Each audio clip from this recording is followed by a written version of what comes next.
एक तरफ दिल्ली में रिद्धिमा खुश है कि अब उसका बिजनेस अच्छा चलने वाला है, तो दूसरी तरफ ऋषित परेशान है कि आखिर क्यों वो रिद्धिमा को अपने दिमाग से नहीं निकाल पा रहा है। अगले दिन ऋषित अपनी कार में बैठा है। वो ऑफिस के लिए निकल चुका है पर उसका दिमाग अभी भी कल रात के बारे में सोच रहा है। अब वो जितना भी सोच रहा है उस बारे में तो उसे बुरा लग रहा है कि उसे सोनिया से ऐसे बर्ताव नहीं करना चाहिए था। आखिर वो बस उनके रिश्ते के बारे में ही तो बात कर रही थी। अब 4 साल हो चुके हैं, ऐसे में उसका शादी के बारे में सोचना लाजमी ही है। ऋषित ने खुद ही तो सबके सामने कहा था कि वो रिद्धिमा को छोड़ सोनिया से शादी करना चाहता है।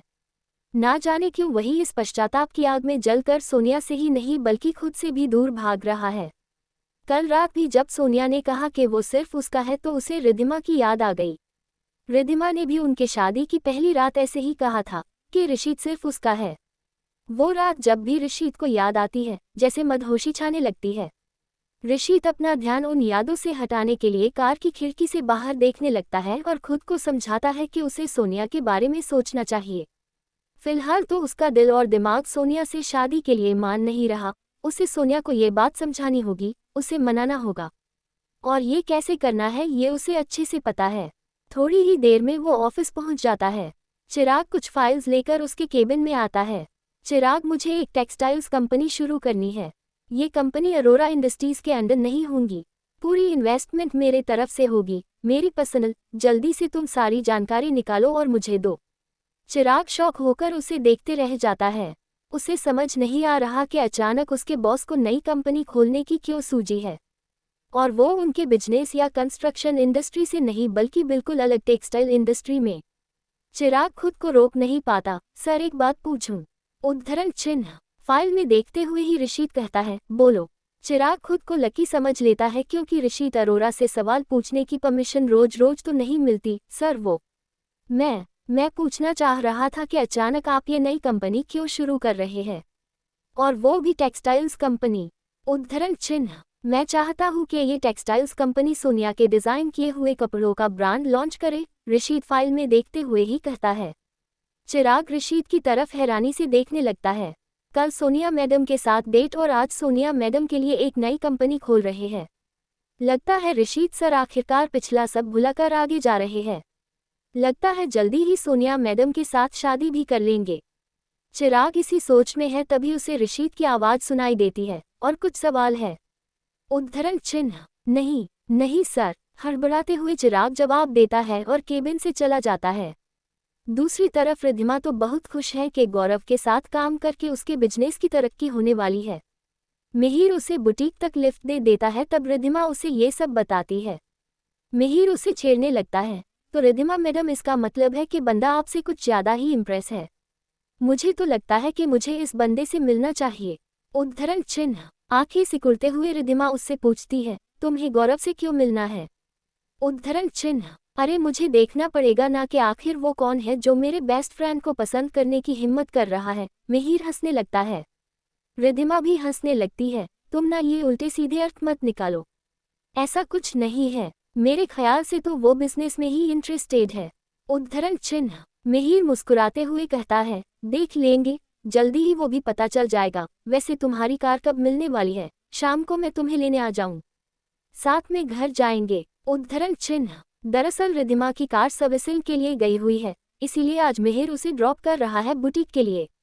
अरे नहीं, आज दोपहर को निश के स्कूल में पेरेंट टीचर मीटिंग है, मुझे वहां जाना पड़ेगा और फिर निश को बुटीक लेकर आऊंगी। मैं टैक्सी ही कर लूंगी, तुम परेशान मत हो। वैसे भी आज मुझे बहुत काम है, रिद्धिमा उसे बताती है।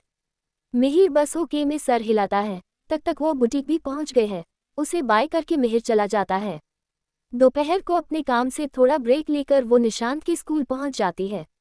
वो निशांत के टीचर से मिलती है। टीचर तो निशांत से काफ़ी खुश है। निशांत बहुत ही प्यारा बच्चा है। उसको अपने दोस्तों के साथ खेलना और बातें करना बहुत पसंद है, और क्लास में भी सब अच्छे से ध्यान देता है। वो चीज़ें बहुत ही जल्दी सीख लेता है। वो बहुत ब्राइट स्टूडेंट है हमारी क्लास का। टीचर्स की बात सुनकर रिद्धिमा को भी खुशी होती है।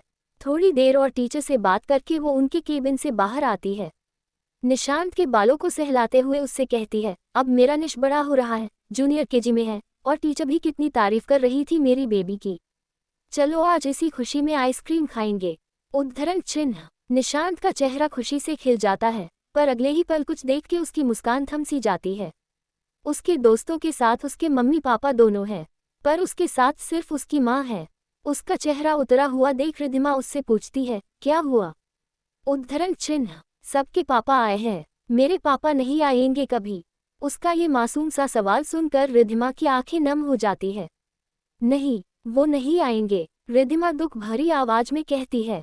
निशांत ये तो समझ गया है कि उसकी माँ उदास हो गई है, इसलिए वो फौरन कहता है, आज मैं 2 आइसक्रीम खाऊंगा।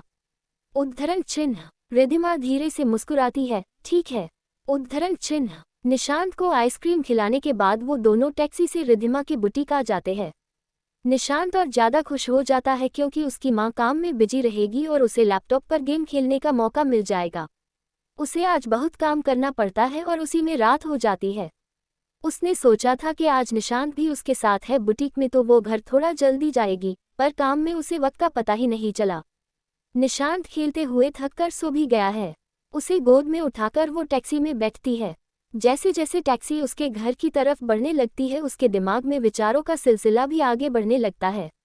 आज निशांत ने उसके पापा के बारे में पूछा। अभी वो छोटा है इसलिए समझ नहीं पा रहा, पर जल्दी ही वो समझ जाएगा कि बाकी सबकी तरह उसके भी पापा तो होंगे ही। और तब न जाने कितने सवाल उठेंगे उसके दिल में। कौन है उसके पापा? क्यों वो उसके साथ नहीं है? कब वो उनसे मिलेगा? और न जाने क्या क्या सवाल करेगा। रिद्धिमा नहीं जानती वो कैसे उसके सवालों के जवाब देगी उसे। कैसे कहेगी निशांत से कि उसके पापा तो उससे प्यार ही नहीं करते, वो उसे कभी अपनाए ही नहीं। कैसे कहेगी उससे कि उसके पापा तो उसे इस दुनिया में आने ही नहीं देना चाहते थे। कैसे बताएगी उसे कि उसका बाप खुद उसे मार देना चाहता था। इस सब की वजह ऋषित ही है। उसके वजह से ही उसके मासूम बच्चे को क्या क्या झेलना पड़ रहा है। जितना ज्यादा वो उसके बारे में सोचती है उतनी ही उसे ऋषित से नफरत होने लगती है। रिद्धिमा और गौरव को डिनर पर मिले 1 हफ्ता हो चुका है। इस 1 हफ्ते में वो दोनों और 2-3 बार मिले हैं डील के बारे में डिस्कस करने के लिए। दोनों की अब काफ़ी अच्छी दोस्ती हो गई है। रिद्धिमा अब गौरव की रिस्पेक्ट करने लगी है। वो समझ रही है कि गौरव मल्होत्रा बहुत अच्छा इंसान है। ऐसे ही एक दिन दोनों भी कॉफ़ी पर मिलते हैं। गौरव कॉफ़ी पीते हुए रिद्धिमा को ही देख रहा है। फीके हरे रंग के ड्रेस आज उसने पहनी है। ड्रेस उसके घुटनों तक आ रही है और वो किसी कॉलेज स्टूडेंट की तरह दिख रही है। तो तुमने मुझे क्यों बुलाया गौरव? मैं बुटीक में थी जब तुम्हारा फ़ोन आया। रिद्धिमा उसे यहाँ बुलाने का कारण पूछती है। वो निशा, एक्चुअली इस संडे को हमारी जी.एम. टेक्सटाइल्स कंपनी को 5 साल पूरे हो रहे हैं, तो मैंने एक पार्टी रखी है और तुम्हें इस पार्टी में आना है, गौरव कहता है। और रिद्धिमा उसे हैरानी से देखती है। वो खुद उसे पार्टी को इनवाइट करने आया है। वो उसे फ़ोन भी कर सकता था।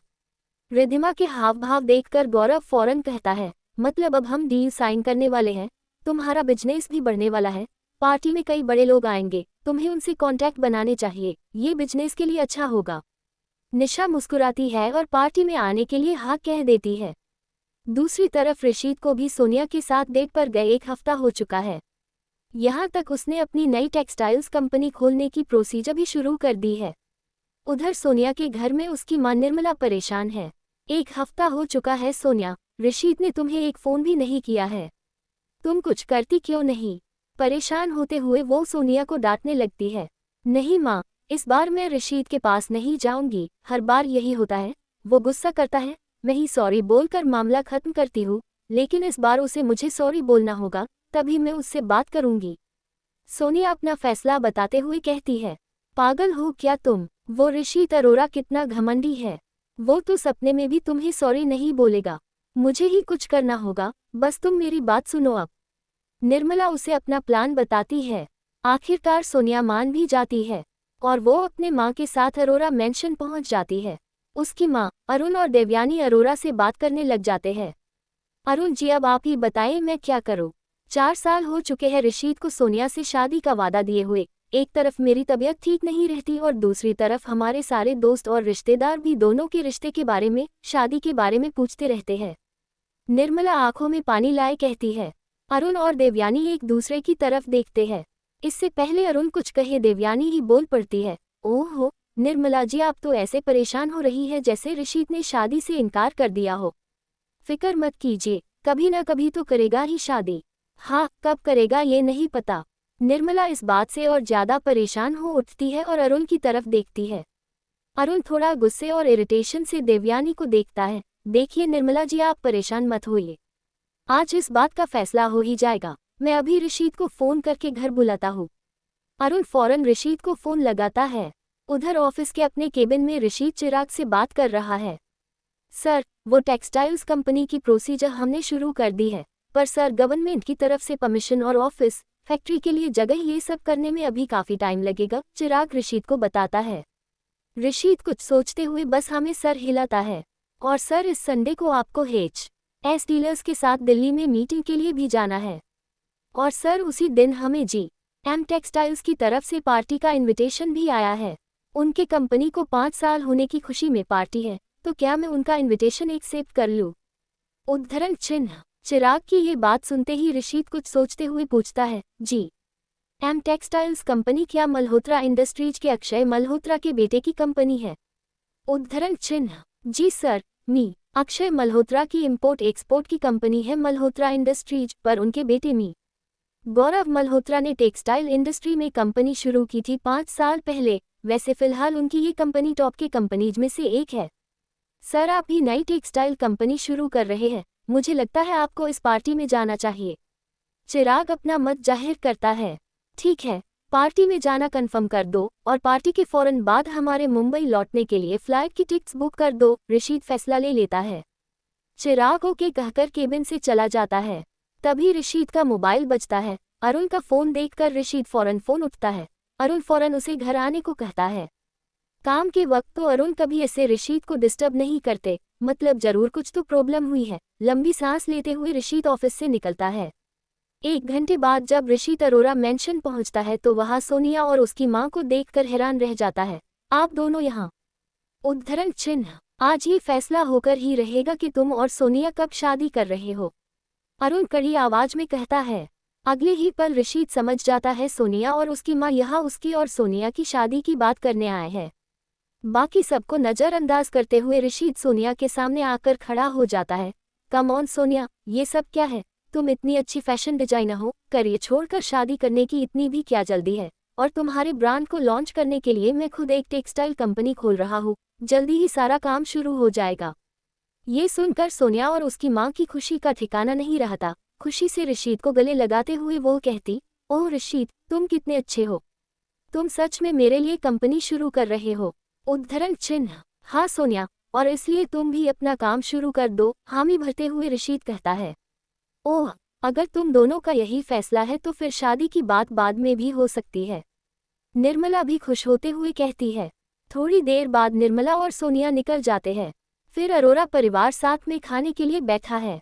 तुम्हें पता था, तुम्हें पहले से ही अंदाजा था, इसलिए सोनिया का दिमाग डाइवर्ट करने के लिए उसके लिए नई कंपनी खोलने का इंतजाम पहले ही कर लिया था तुमने।